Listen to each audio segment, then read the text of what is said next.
Hello friends, आज जो हमारा डिस्कशन है अनएम्प्लॉयमेंट के बारे में आज हम डिस्कस करेंगे। क्योंकि हमारे देश में कोविड-19 के कारण अनएम्प्लॉयमेंट सबसे ज्यादा फैला है, सबसे ज्यादा लोग की रोजगार गए, सबसे ज्यादा लोग अनएम्प्लॉयड हुए, इसलिए आज ये टॉपिक का डिस्कशन हमारे लिए करना जरूरी है। तो चूंकि कोविड-19 के कारण हमारे देश की इकोनॉमी पर इसका निगेटिव इम्पैक्ट देखने को मिला है। कोविड-19 के कारण सिर्फ हमारे देश की इकोनॉमी नहीं बल्कि वर्ल्ड की जितनी भी इकोनॉमी है हर जगह निगेटिव इम्पैक्ट देखने को मिला है, चाहे आप किसी भी इकोनॉमी की बात कर ले। हालांकि चाइना जैसी जो इकोनॉमी है वहां पर इतना इफेक्ट नहीं देखने को मिला है, लेकिन बाकी तो यूएसए हो गया या कि इंडिया हो गया या कि यूरोपियन यूनियन की कंट्रीज हो गए या कि फिर अफ्रीकन कंट्रीज हो गए, यहाँ पर इसका अच्छा खासा इम्पैक्ट देखने को मिला है, अच्छा खासा निगेटिव इम्पैक्ट देखने को मिला है कोविड-19 के कारण। अब इंडिया में कौन कौन से सेक्टर हैं जहां पर निगेटिव इम्पैक्ट देखने को मिला है? इंडिया में लाइक मैन्युफैक्चरिंग सेक्टर हो गया या कि कंस्ट्रक्शन सेक्टर हो गया या कि माइनिंग सेक्टर हो गया, टूरिस्ट सेक्टर हो गया या कि होटल एंड रेस्टोरेंट सेक्टर हो गया, यहाँ पर बहुत ज्यादा निगेटिव इम्पैक्ट देखने को मिला है। अब चूंकि कोविड-19 के कारण लॉकडाउन लग गया, जिसके कारण जो माइग्रेट वर्कर थे, माइग्रेशन वाले वर्कर थे, वो फिर से अपने अपने एरिया में आ गए, अपने अपने गांव में वापस माइग्रेट कर गए, क्योंकि उन्हें वैसा लगा कि वहां पे उनके लिए सिक्योरिटी नहीं है, उनके लिए वहां व्यवस्थाएं नहीं है। और फिर जब अनलॉक की प्रोसेस की गई उसके बावजूद वो माइग्रेट वर्कर वहां पर नहीं गए वापस अपने अपने काम में, जिसके कारण और भी ज्यादा इकोनॉमी पर इसका इम्पैक्ट देखने को मिला है। टूरिस्ट अगर सेक्टर की बात की जाए तो हमारे देश की कई स्टेट ऐसे हैं जो टूरिस्ट सेक्टर पर बहुत ज्यादा डिपेंड करते हैं, लाइक गोवा की पूरी एक तरीके से इकोनॉमी ही टूरिस्ट सेक्टर पर डिपेंड करती है। बट गोवा चूंकि कोविड-19 के कारण टूरिस्ट सेक्टर पर बहुत ज्यादा इम्पैक्ट पड़ा है, या कि हिमालयन स्टेट वहां पर भी इसका इफेक्ट बहुत ज्यादा हुआ है। होटल एंड रेस्टोरेंट तो पूरी तरीके से ही खत्म होने की कंडीशन में आ गए कोविड-19 के कारण। तो इस तरह से क्या हुआ है, अनएम्प्लॉयमेंट ज्यादा बढ़ा है, लोगों की ज्यादा रोजगार गया है, लोगों को ज्यादा जॉब गई है, जिसके कारण अनएम्प्लॉयमेंट बढ़ा है। इसके अलावा और हम अगर बात करें तो हमारे देश में जो एम्प्लॉयमेंट है वो वल्नरेबल एम्प्लॉयमेंट के शेयर ज्यादा है। अब वल्नरेबल एम्प्लॉयमेंट क्या होता है? वल्नरेबल एम्प्लॉयमेंट जस्ट लाइक कि भाई जैसे कोई कंस्ट्रक्शन वर्कर है तो वहां पे क्या कंडीशन होती है, वहां पे उनके वेजेस कम होते हैं, वेजेस मतलब उनको जो दिहाड़ी मिलती वो कम होती है, या कि फिर उनकी प्रोडक्टिविटी कम होती है, वो अनस्किल्ड वर्कर होते हैं, वहां पे उनके लिए जो वर्क की सिचुएशन अच्छी नहीं होती है, या कि वो इनफॉर्मल सेक्टर में काम करते हैं, उन्हें किसी भी यूनियन में उनका रिप्रेजेंटेशन नहीं होता है। तो ये जो होते हैं वल्नरेबल एम्प्लॉयमेंट के कुछ लक्षण होते हैं, कुछ लक्षण होते हैं वल्नरेबल एम्प्लॉयमेंट के, जिसके बारे में हमने डिस्कस किया। तो हमारे एम्प्लॉयमेंट में वल्नरेबल एम्प्लॉयमेंट के शेयर सबसे ज्यादा है। यही कारण है कि 1990 के बाद 1990 के बाद क्या हुआ, हमारे देश में एलपीजी रिफॉर्म आया। एलपीजी रिफॉर्म मतलब लिबरलाइजेशन, प्राइवेटाइजेशन, ग्लोबलाइजेशन, उदारीकरण, निजीकरण, वैश्वीकरण, ये सुधार हुए हमारी इकोनॉमी में।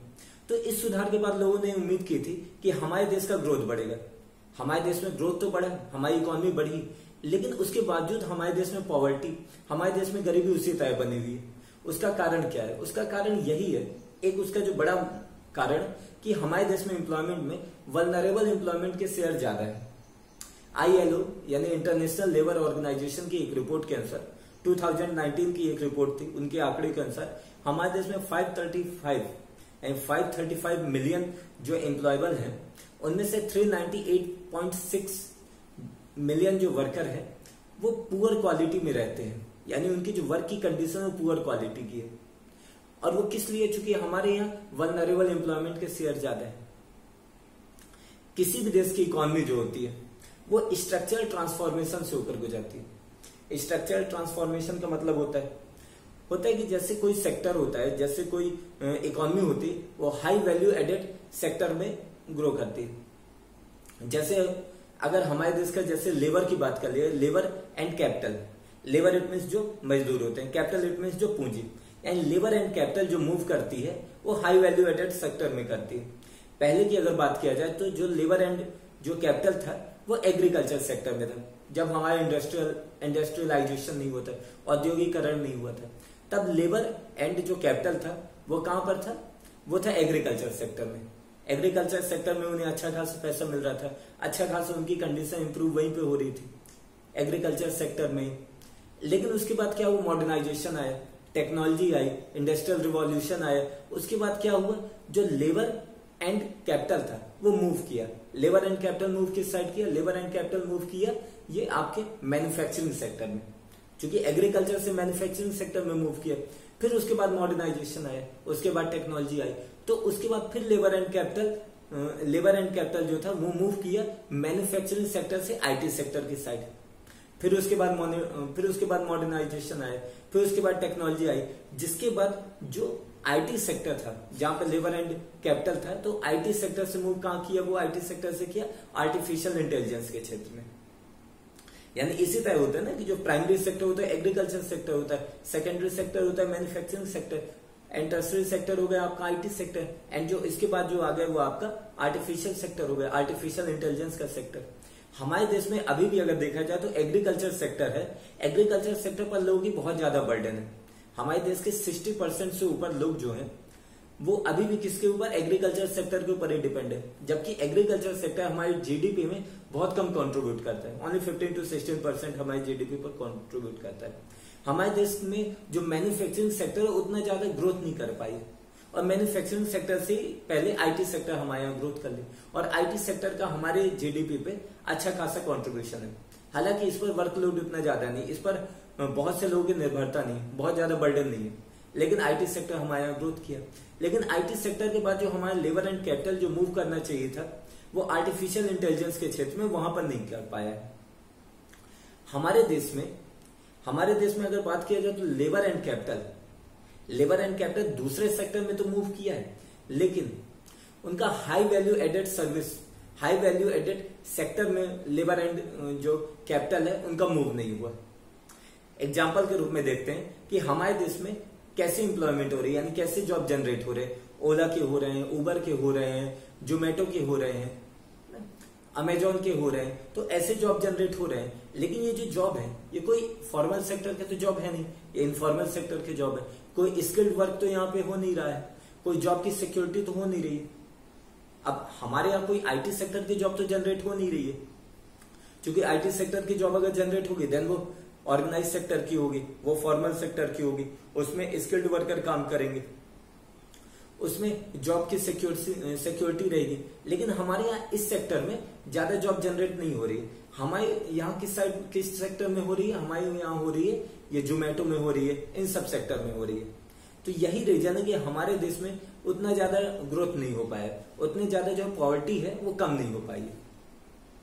अब गवर्नमेंट को पता था कि भाई अनएम्प्लॉयमेंट और ज्यादा बढ़ेगी, और अभी बढ़ भी रही है और ज्यादा बढ़ेगी, तो गवर्नमेंट ने क्या किया, जून से ही कार्यक्रम यानी एक कुछ प्रोग्राम लॉन्च कर दी, लाइक गरीब कल्याण रोजगार अभियान योजना, और इसमें 50,000 करोड़ का फंड भी इंस्टॉल कर दिया। लेकिन ये जो फंड है ये इनफ नहीं है, इसके अलावा गवर्नमेंट को और भी सारे काम करना चाहिए। क्योंकि माइग्रेट वर्कर आए हैं अपने अपने एरिया से और वो अपने गांव में आए हैं, तो वहां पर भी जरूरी कि उन्हें काम मिल सके उनके पसंद का, तो इसके लिए भी वहां पे काम करना जरूरी है। इसके अलावा देखा जाए तो हमारी इकोनॉमी अभी दो मेन चैलेंज फेस कर रही है। पहला अगर चैलेंज की बात किया जाए तो पहला चैलेंज लैक ऑफ डिमांड है। हमारे देश में ना डिमांड की बहुत ज्यादा कमी है, क्योंकि लोगों के पास पैसे नहीं है। अब जब लोगों के पास पैसे नहीं रहेंगे देन वो कैसे सारी चीजें खरीद सकेंगे, वो सिर्फ जरूरत की चीजें खरीद रहे हैं, जिसके कारण डिमांड नहीं हो पा रही।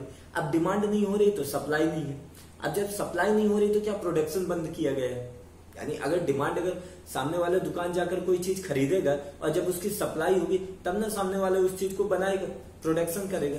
अब प्रोडक्शन भी नहीं हो पा रहा है, डिमांड नहीं हो रही, सप्लाई नहीं हो रही, प्रोडक्शन नहीं हो रहा है, तो एम्प्लॉयमेंट भी जनरेट नहीं हो रही, जॉब भी नहीं जनरेट नहीं हो रही, तो जिसके कारण अनएम्प्लॉयमेंट और ज्यादा बढ़ने के चांसेस है। इसके अलावा जो दूसरा चैलेंज फेस कर रही है वो कर रही है वल्नरेबल सेक्टर। जो वल्नरेबल एम्प्लॉयमेंट का जो सेक्टर है, वल्नरेबल एम्प्लॉयमेंट, हमारे एम्प्लॉयमेंट में बहुत ज्यादा इनका शेयर है। तो इसे कोशिश किया जाए कि वल्नरेबल एम्प्लॉयमेंट या कि जो इनफॉर्मल सेक्टर है, जहां पर लोग बहुत ज्यादा काम करते हैं, जो असंगठित क्षेत्र में ज्यादा लोग काम कर रहे हैं, तो उसको उन सारे लोगों का ऑर्गेनाइज सेक्टर में या कि फॉर्मल सेक्टर में या कि संगठित क्षेत्र में वापस लेके आया जाए, ताकि हमारे देश की इकोनॉमी बूस्ट कर सके। ये हो गया। अब इसके अलावा कुछ सजेशन भी दिया जा सकता है। सजेशन में किस प्रकार से हमारी जो इकोनॉमी है उसे रिवाइव किया जा सकता है, लोगों को फिर से एम्प्लॉयमेंट दिलवाया जा सकता है। पहला है, अगर देखा जाए तो लोकल लेवल को, जो लोकल गवर्नमेंट है, लोकल गवर्नमेंट को आपको एनहेंस करने की जरूरत है। लोकल गवर्नमेंट को आपको एम्पावर करने की जरूरत है। लोकल गवर्नमेंट को एम्पावर करने की क्यों जरूरत है? क्योंकि लोकल लेवल में जैसे म्युनिसिपैलिटीज होती है या कि पंचायती राज है, नगर निगम है, इन्हें अच्छे से पता होता है कि भाई सिटीज किस क्राइसिस से फेस कर रही है, सिटीज को क्या क्राइसिस है, तो उस हिसाब से वो काम करती है। लाइक अगर सिटीज में सैनिटाइजेशन की प्रॉब्लम है तो म्युनिसिपैलिटीज उसे दूर कर सकती है, या कि वाटर की प्रॉब्लम है या कि पोल्यूशन की प्रॉब्लम है तो उसके लिए म्युनिसिपैलिटीज काम कर सकती है। अब इसके लिए वो किस प्रकार से काम कर सकती है? लाइक पोल्यूशन है तो अब वहां पे उन्हें वृक्षारोपण करना है, पेड़ लगाना है, तो जो बेरोजगार है उन्हें वो काम में लगा सकती है। तो इससे क्या होगा, एक तो पोल्यूशन भी कंट्रोल, जो पोल्यूशन जो फैल रहा था ज्यादा वो भी अगर प्रिवेंट होगा, वो भी कंट्रोल होगा, और दूसरे जिनके पास जॉब नहीं है उन्हें जॉब भी प्राप्त होगी। तो इस तरीके से किया जा सकता है। सैनिटाइजेशन के उसमें किया जा सकता है, या कि दूसरे सेक्टर में काम किया जा सकता है। इसके अलावा जैसे बहुत जगह बोला जाता है कि लोकल लेवल के पास रिसोर्स की बहुत ज्यादा कमी है, उनके पास उतने पैसे होते नहीं है, उतने उनके पास संसाधन होते नहीं कि वो सब लोगों को जॉब दिलवा सके। तो इसका भी इलाज, इसका भी सॉल्यूशन है। इसका सॉल्यूशन है कि अलायंस बनाया जाए।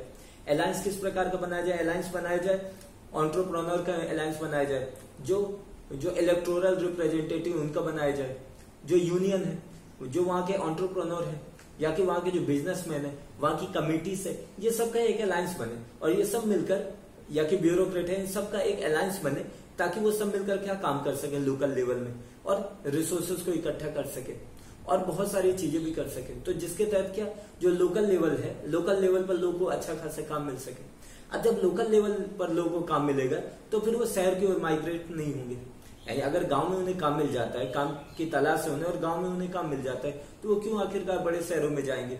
अब चूंकि कोई भी बंदा बड़े शहर में जाता है तो अब उसके स्किल के हिसाब से तो उसे काम वहां मिल नहीं पाता है। अब जब उसे स्किल के हिसाब से काम नहीं मिल पाता तो वो मजबूर होकर के अपने स्किल के अनुसार काम ना करके बल्कि वो लेबर वाले काम करना शुरू कर देता है। तो इसके कारण उसका जो ह्यूमन पोटेंशियल है उसका भी अच्छे खासा यूज नहीं हो पाता है और हमारा देश भी डेवलप नहीं हो पाता, हमारी इकोनॉमी भी बूस्ट नहीं हो पाती और जो वल्नरेबल एम्प्लॉयमेंट का शेयर बढ़ता ही जाता है। इनफॉर्मल सेक्टर में लोग काम करते ही रहते हैं। तो इसलिए जरूरी है कि ये सब किया जाए। इसके अलावा देखा जाए तो इन्वेस्टमेंट को बूस्ट करना जरूरी, और इन्वेस्टमेंट को जो एम्प्लॉयबल सेक्टर है वहां पर बूस्ट करना जरूरी है कि अगर वहां पर आप एम्प्लॉयबल सेक्टर में अगर आप बूस्ट करते हो तो आपकी इकोनॉमी को अच्छा खासा प्रॉफिट होगा। इसके अलावा और अगर बात की जाए तो एमएसएमई जो होते हैं वो अच्छा खासा प्रॉफिटेबल होते हैं, ये बहुत ज्यादा एम्प्लॉयबल प्रदान करते हैं। तो जरूरी कि एमएसएमई को आप क्या करिए, उन्हें आप इफेक्टिव बनाइए। एमएसएमई में क्या होता है, जो लेबर एंड कैपिटल के बीच बैलेंस बनाना जरूरी होता है। लेबर एंड कैपिटल के बीच बैलेंस बनाना जरूरी होता है। एमएसएमई में होता है कि भाई अगर आप वर्कर को ज्यादा राइट दे दोगे, अगर वर्करों को आप ज्यादा अधिकार दे दोगे तो कई बार देखा गया कि एमएसएमई को उतना ज्यादा प्रॉफिटेबल नहीं होती, एमएसएमई उतना ज्यादा प्रॉफिट उससे हो नहीं पाता। लेकिन आप, इसका मतलब ये भी नहीं है कि आप वर्कर को आप हरास करना शुरू कर दो, वर्कर की हरासमेंट भी जरूरी नहीं है। तो इस तरीके से आप एक बैलेंस बनाकर चलो ताकि लेबर एंड कैपिटल के बीच में बैलेंस बना रहे एमएसएमई में। और इसके अलावा आप ये देखो कि किस क्षेत्र में एमएसएमई जो है उतना अच्छे से यानी वो काम नहीं कर पा रही है कि उसे फंड की कमी, उसे आप फंड वहां पे प्रोवाइड करवाओ, क्योंकि एम्प्लॉयमेंट जनरेट करने में सबसे ज्यादा इंपॉर्टेंट रोल अदा कर सकती है। इसके अलावा इंफ्रास्ट्रक्चर को डेवलप किया जा सकता है, क्योंकि इंफ्रास्ट्रक्चर डेवलप होगा तो लोगों को रोजगार मिलेगा, लोगों को रोजगार मिलेगा देन उनके पास पैसे आएंगे, उनके पास पैसे आएंगे देन वो डिमांड जनरेट कर सकते हैं, वो डिमांड जनरेट करेंगे देन क्या होगा, सप्लाई होगी, सप्लाई होगी तो क्या होगा, प्रोडक्शन आएगा, प्रोडक्शन होगा तो क्या होगा, लोगों को रोजगार मिलेगा, लोगों को रोजगार मिलेगा तो क्या होगा, हमारे देश से अनएम्प्लॉयमेंट की समस्या जाएगी और हमारा देश डेवलप करेगा, हमारी इकोनॉमी ग्रोथ करेगी। तो जरूरी है कि इंफ्रास्ट्रक्चर को गवर्नमेंट डेवलप करे। हालांकि गवर्नमेंट इतना इंफ्रास्ट्रक्चर को डेवलप भी नहीं कर सकती क्योंकि उसकी डेफिसिट भी बढ़ जाएगी, लेकिन उसके बाद भी कोशिश किया जाए कि प्राइवेटाइजेशन, जो प्राइवेट कंपनीज उसको मोटिवेट किया जाए या कि खुद भी अपने तरीके से कुछ काम किया जाए, इंफ्रास्ट्रक्चर को डेवलप किया जाए। इसके अलावा अगर बात किया जाए तो रूरल एरिया में मनरेगा एक अच्छा है कि मनरेगा में आपने काम बढ़ाया है, लेकिन मनरेगा को भी और ज्यादा फंड देने की जरूरत है, और ज्यादा उसके कवरेज को बढ़ाने की जरूरत है, और ज्यादा जो साल भर में जो एम्प्लॉयमेंट दी जाती है उसको और ज्यादा दिन बढ़ाने की जरूरत है। इसके अलावा बहुत सारे जो यूथ हैं वो मनरेगा की तरफ प्रभावित नहीं हुए, मनरेगा उनको ज्यादा इम्पैक्ट नहीं डाल पाए, तो उनके लिए जरूरी है कि आप दूसरी स्किल की जॉब प्रदान कर पाए। इसके अलावा आपके लिए जरूरी है कि जो यूथ हैं जो एजुकेशन प्राप्त कर चुके हैं, या कि उन्हें आप रोजगार प्रदान करवाइए, और अगर वो स्किलफुल नहीं है, अगर वो रोजगार नहीं प्रदान करवा सकते तो उन्हें सबसे पहले स्किल दीजिए और उनके अनुसार उन्हें रोजगार दिलवाइए। इससे आप अनएम्प्लॉयमेंट को खत्म कर सकते हैं। लोकल लेवल को इम्प्रूव करना सबसे ज्यादा जरूरी है। तो ये जो हमारा टॉपिक है एम्प्लॉयमेंट के बारे में हमने डिस्कस कर लिया। So thank you very much for this discussion.